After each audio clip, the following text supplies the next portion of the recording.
भाग देखेंगे। इसमें मैथिली शरण गुप्त जी ने मनुष्यता के लक्षण कुछ इस प्रकार से बताए हैं। रहो न भूल के कभी मधांध तुच्छ वित्त में, सनाथ जान आपको करो न गर्व चित्त में। अनाथ कौन है यहाँ त्रिलोकनाथ साथ हैं, दयालु दीनु बंधु के बड़े विशाल हाथ हैं। अतीव भाग्यहीन है अधीर भाव जो करे, वही मनुष्य है कि जो मनुष्य के लिए मरे। अर्थात कभी भी हमारे पास धन है, संपत्ति है, यश है, ये सब जानकर बहुत ज़्यादा प्रसन्न नहीं होना चाहिए, क्योंकि ये तो तुच्छ चीज़ है, बहुत छोटी चीज़ है, जो कि आज है, हो सकता है कल ना हो। सनाथ जान आपको करो न गर्व चित्त में। और अपने आप को ऐसा भी अपने लिए घमंड नहीं करना चाहिए कि हमारे पास हमारे अपने हैं। अनाथ कौन है यहाँ त्रिलोकनाथ साथ हैं। अनाथ यहाँ कोई भी नहीं है, यहाँ पर जिसका कोई नहीं है उसके साथ त्रिलोकनाथ है, यानी भगवान उसके साथ में हैं। और उस दयालु दीनबंधु के बहुत बड़े बड़े हाथ हैं, जो कि हर किसी मजबूर इंसान के लिए, हर किसी ज़रूरतमंद के लिए वो हमेशा वो दीनबंधु भगवान अपने हाथ उसके सर पर रखते हैं। अतीव भाग्यहीन है अधीर भाव जो करे, वही मनुष्य है कि जो मनुष्य के लिए मरे। वो तो व्यक्ति सबसे बड़ा भाग्यहीन है जो बहुत ज़्यादा व्याकुल रहता है, उस भगवान के होने के बावजूद भी उसमें व्याकुलता रहती है, अधीर रहता है। और सच्चा मनुष्य वही है जो कि दूसरों के काम आए। अनंत अंतरिक्ष में अनंत देव हैं खड़े, समक्ष ही स्वबाहु जो बढ़ा रहे बड़े बड़े। परस्पर अवलंब से उठो तथा बढ़ो सभी, अभी अमर्त्य अंक में अपंक हो चढ़ो सभी। रहो न यो कि एक से न काम और कासरे, वही मनुष्य है कि जो मनुष्य के लिए मरे।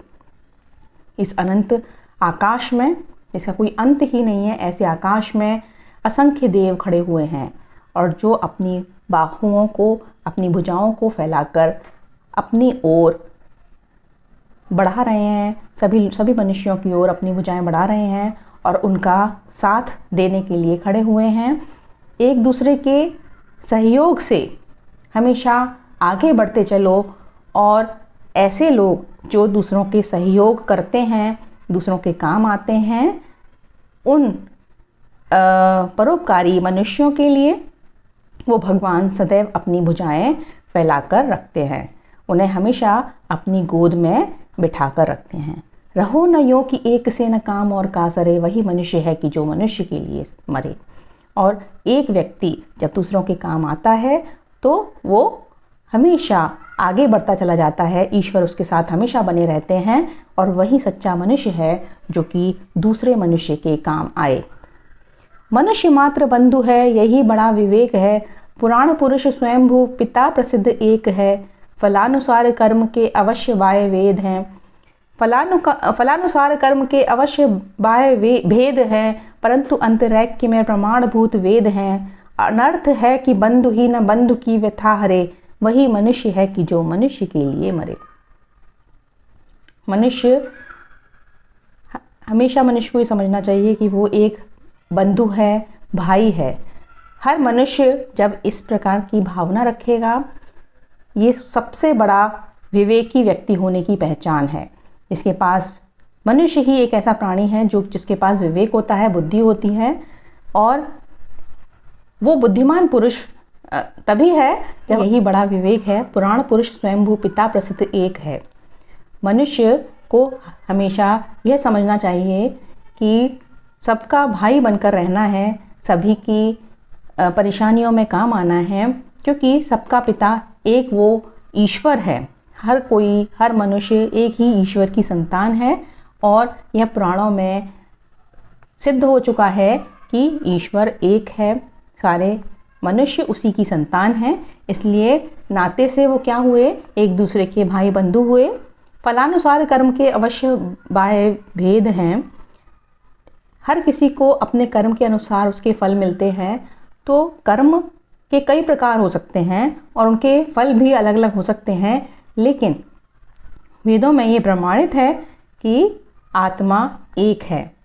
अनर्थ है कि बंधु ही न बंधु की व्यथा हरे, ये तो सबसे ज़्यादा अनर्थ की बात है। ये बिल्कुल भी स्वीकार्य नहीं है कि भाई ही भाई के दुख को दूर नहीं कर रहा है। वही मनुष्य है कि जो मनुष्य के लिए मरे, और सच्चा मनुष्य वही है जो कि दूसरे मनुष्य की दुखों का हरण करे, दूसरे मनुष्य के दुखों में काम आए। चलो अभीष्ट मार्ग में सहर्ष खेलते हुए, विपत्ति विघ्न जो पड़े उसे ढकेलते हुए, घटे न हेल मेल हाँ बढ़े न भिन्नता कभी, अतर्क एक पंथ के सतर्क पंथ हों सभी, तभी समर्थ भाव है कि तारता हुआ तरे, वही मनुष्य है कि जो मनुष्य के लिए मरे। जिस इच्छित मार्ग की हमने कल्पना की है, उस मार्ग पर हर्ष के साथ खेलते कूदते आगे बढ़ते चलें। विपत्ति विघ्न बाधाएं परेशानियां जो भी रास्ते में आती हैं, उन्हें ढकेलते हुए हमें सदैव आगे बढ़ते जाना चाहिए। लेकिन याद रहे कि कोई किसी के जो आपस के सामंजस्य हैं वो घटने ना पाएं, और हमारे मनुष्यों के बीच में भेदभाव भी नहीं बढ़े। अतर्क एक पंथ के सतर्क पंथ हों सभी, तभी समर्थ भाव है कि तारता हुआ तरे। एक ही सही मार्ग को चुन लेने से सारे मार्ग खुल जाते हैं, और यही एक समर्थ भाव होता है, यही एक मनुष्य की समर्थता की सिद्धि होती है कि वो समर्थ व्यक्ति है कि अगर वो किसी व्यक्ति के दुखों को दूर करके उसे तार देता है, उसे उन दुखों से निकाल लेता है, वही सच्चा मनुष्य है जो कि दूसरों के काम आता है, दूसरों के दुखों को दूर कर पाता है।